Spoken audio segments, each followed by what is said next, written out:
So today we're going to talk about winter seeding. Winter seeding, as opposed to winter seeding, winter seeding is when you take seeds, often native seeds, but it's certainly not limited to that, and you get everything ready and you pot them up and then you leave them outside all winter long and nature breaks the locks that are in the seeds. So this is a very popular technique right now. You hear a lot about it on social media. There's whole Facebook groups just for winter seeding. Some seeds are tricky to germinate. So for instance, these seeds are from a friend of mine. These are purple milkweed, Asclepias purpurescens, and I'm trying not to spraying them and have them fly everywhere. And milkweeds themselves are notoriously difficult to germinate. But with winter seeding, you're just letting Mother Nature do what she does best, to break all those locks. I'm trying to avoid the use of peat moss, because peat moss is a great way of storing carbon globally. So when we use peat moss as potting soil, we release a bunch of that carbon. So what we're doing is we're using our own really rich compost, and it's got sticks and everything in it, and it's actually got some peat moss from other planters and so on. So we're gonna just take our pot and we're gonna fill it up to within about 2 inches of the surface. I'm pulling out some of the bigger sticks, but I'm not too worried about what goes in there. If it's got sticks and stuff in it, that'll make it a light mix. I did my veggies in this stuff last year, and I didn't have to worry about too much water because of the sticks and such. The water would drain through. So we're filling it up about there. I'm using ProMix, and I'm getting the chunks out of it.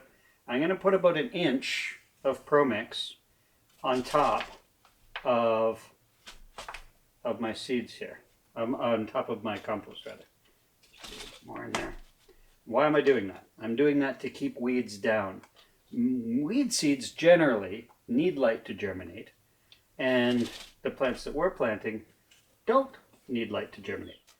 And now we're going to take our seeds and we're just going to sprinkle these guys in here. I'm just kind of trying to spread them out evenly. We're going to be teasing them apart in the springtime. So I'm going to make sure that it's really scrunched up. It's a technical term, scrunched. Very fine. I don't want any big lumps in here because now I'm going to sprinkle it around to just barely cover the seeds. Just barely. The seeds generally, the guideline is you want to cover the seed with the same thickness of topping, compost, peat moss, whatever, as the seed is thick. So if the seed's 1 millimeter thick, you want to put 1 millimeter of topping on it. If the seed's 1 inch thick, you want to put 1 inch of topping on it. Some seeds are very fine, and some seeds are very coarse. And then we're going to give it a good couple of waterings. I actually put a little bit extra on because I know the water is going to wash in. It's going to move it around. Turn the water on just a little bit. I don't want to blast them. And then I'm just going to give it a light rinse. This will also serve to level off the soil. And I've already had one seed move a little bit, float to the surface. I'm going to let it drain down. And then I'm going to do it again. I'm going to probably have to do that a few times to get it good and moist. But yeah, let's go outside and we'll do the next step. So we've got our seeds in here. We've got them covered. And now we're ready to prep it for outside. How do we put these on? How do we get them to stay on? So a lot of people just cut the bottom off the bottle and then they use half of the bottle to be the pot and then put the top on to be the greenhouse. So, but I got lots of pots. So we're using these as the top, and then some of them the bottom we use as a saucer. As in the case of this guy here. Oh, no, not the, oh, there it is. In the case of this guy here. So we'll use that as the saucers.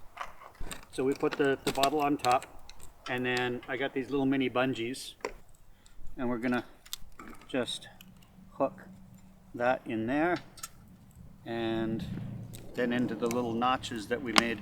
I used secateurs to cut little notches in here so that they could be held down, so that if I want to put the caps on later, I can put the caps on and keep the bungees in. And then also labeled on the outside of the bottle, as well as putting the permanent label on the inside of the bottle. Winter seeding is a very popular way to grow, especially native seeds, but all kinds of seeds. And the reason is that Mother Nature's got these locks.